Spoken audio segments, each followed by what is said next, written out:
hate this idea that jokes have to be your view of the world. Yeah. Like, why did the chicken cross the road? Well, there wasn't a chicken. Yeah. It's a joke. It's separate to reality. Yeah.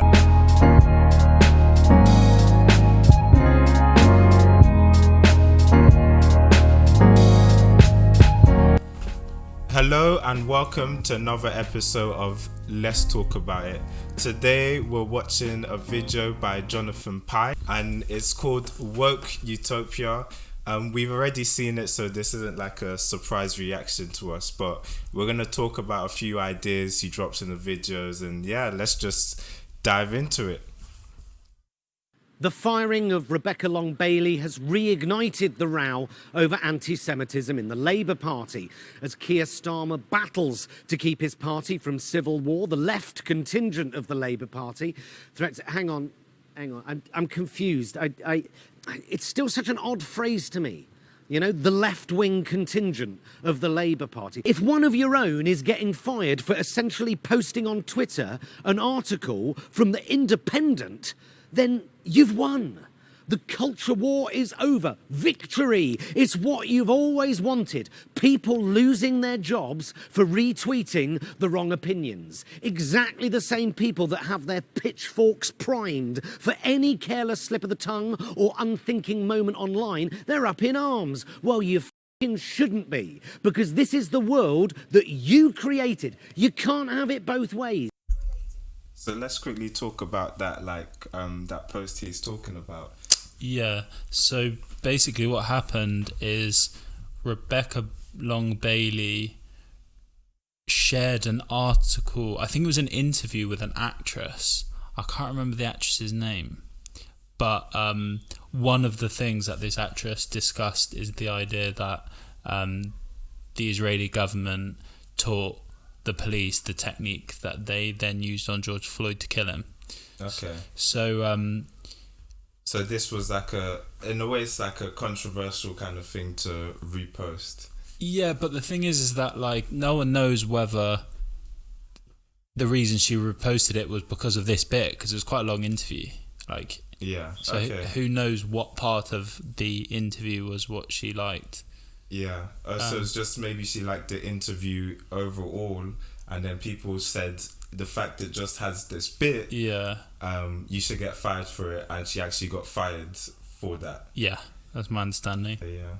So basically, the left right now is eating themselves up, basically, by the sounds of it. Pretty much, they're all trying to be woker than thou, aren't they? So it's like you not can't as be woke woke enough. as me, so you should. Yeah, I never really believed in this idea of someone says something on Twitter, therefore they should be fired from their job. I don't think there's many situations that should be applicable, especially if maybe if your job is to look after kids, and then you post a tweet about touching kids or something. Okay, maybe if maybe then. And if it's serious kind of thing, but yeah, it's difficult because private companies have the right to sack who they want, I suppose. And even though I admit it's a problem, but it's difficult to legislate that problem away while maintaining our freedom. Surely this is what you've been striving for. A culture that entirely rejects the notion of nuanced debate and giving the benefit of the doubt in favour of an assumption of bigotry at every available opportunity. Yeah, what he said right there is facts, though. Nuance in debate has just completely gone with the wind, and everything is just as black and white as possible. Yeah. From what I've seen, and I think that is just social media. We want everything short and quick. And I guess it's everyone's fault individually that it's like that. I think social media is part of it.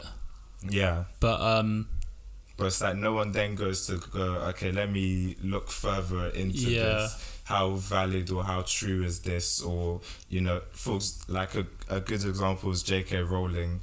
I don't think she's transphobic, in my opinion. No.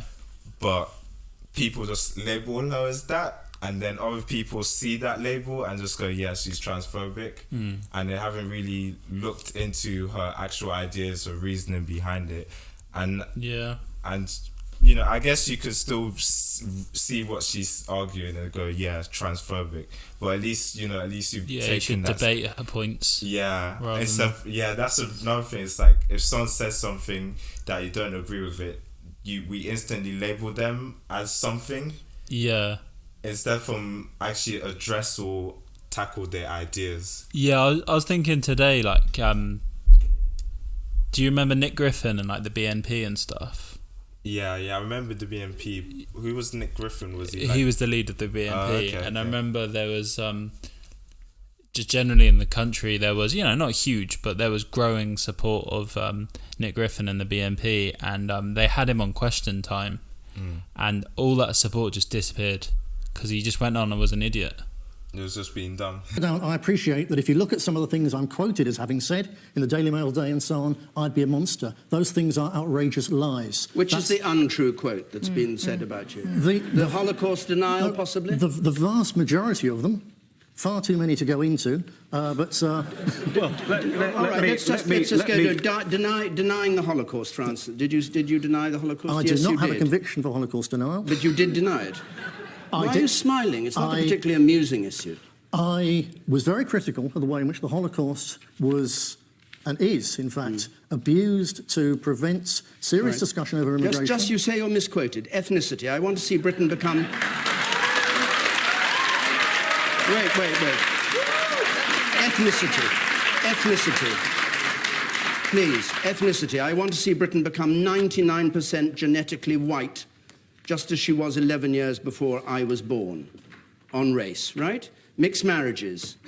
It's sad when a unique human genotype becomes extinct. Islam, we'll come to it later. You say you're misquoted. All I'm saying is, I can't find the misquotations, and apparently nor can you. You're just an idiot. Like, you know, nowadays we would push it, you know, the fact that his support for him is growing down, and just push it down and let it fester.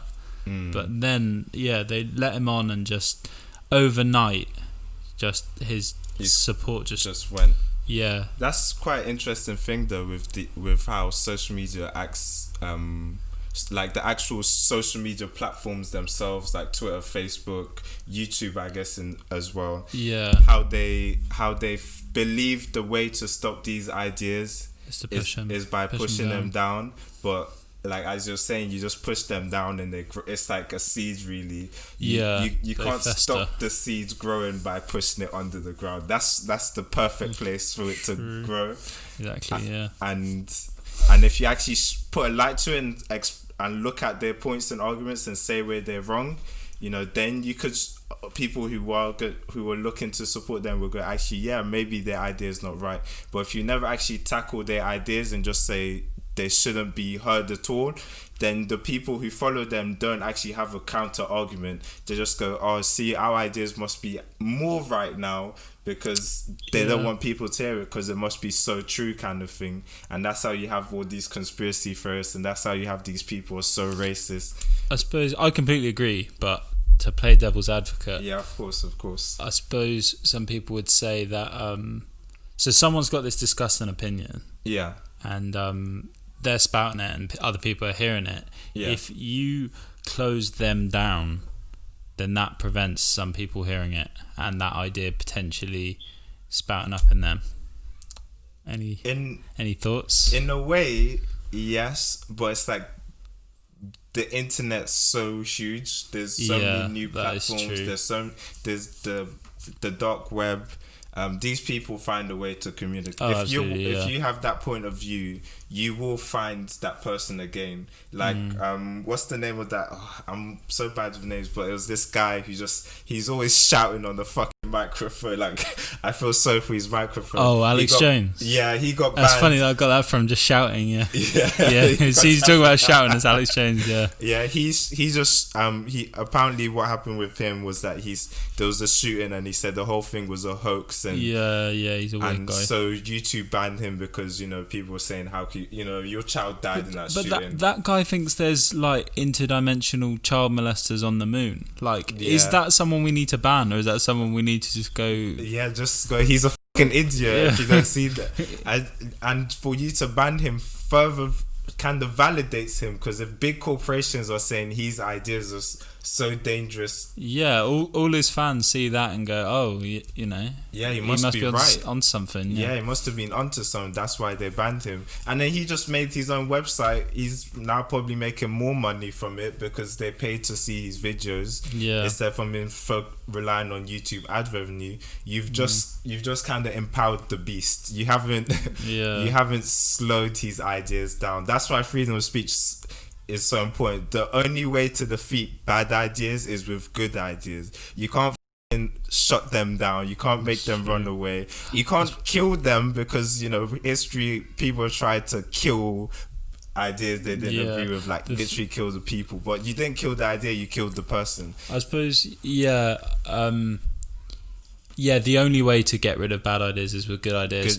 But I suppose the issue is that people don't always change their minds, even if you have present them the most well-argued, rational. I feel like that's very few people. There is those people, I feel like a majority I don't know, people. I think it's more common than you think.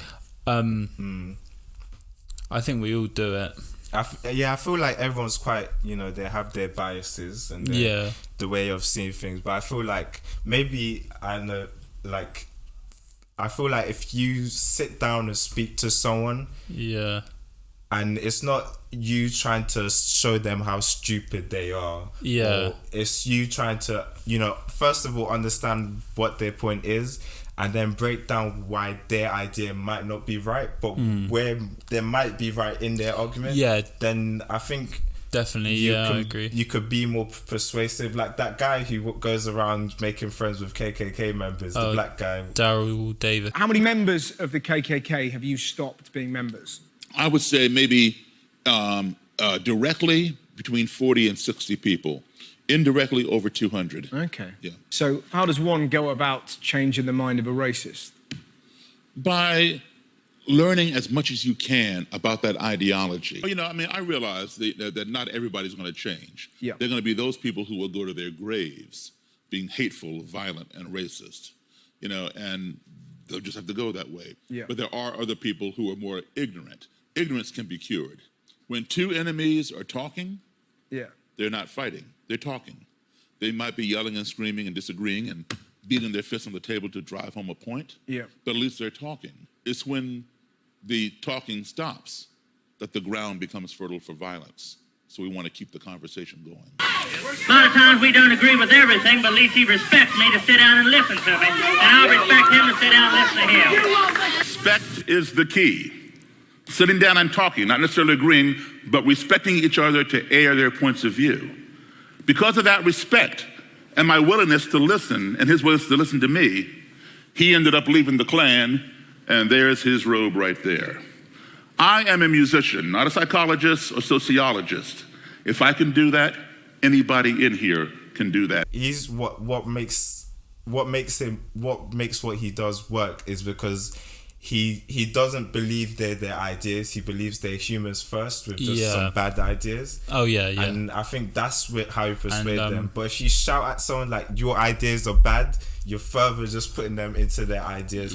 Definitely. And with him, it's not necessarily through debate. It's just through being friends with them. Yeah, just being a good human being, showing them black people aren't inferior. They're just fellow human beings, and you can be friends with. So it's like, I feel like we've lost that nuance, as he's saying, of arguing and debating and speaking. Because that, in a way, when you debate with someone, you are kind of saying, I value you as a human. I value your thoughts. I value your opinion. I just don't agree with your opinion.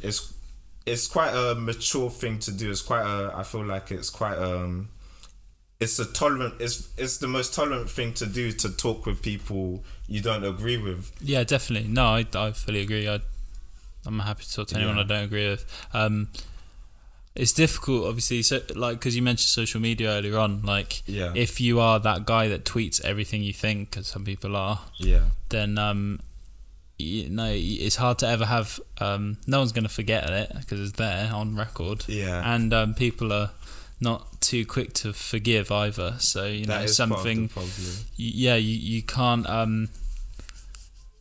you can't have a discuss an opinion one day and then grow out of it because someone can dig up your tweets from 5 years ago. Yeah, what do you think about that, like judging people by tweets they made like 5-10 years ago? Do you think, like, because Kevin Hart had that whole thing with he made the homophobic joke, but again, he's a comedian, so it's a joke. It's like I hate this idea that jokes have to be your view of the world. Yeah, like, why did the chicken cross the road? Well, there wasn't a chicken. It's a joke. It's separate to reality.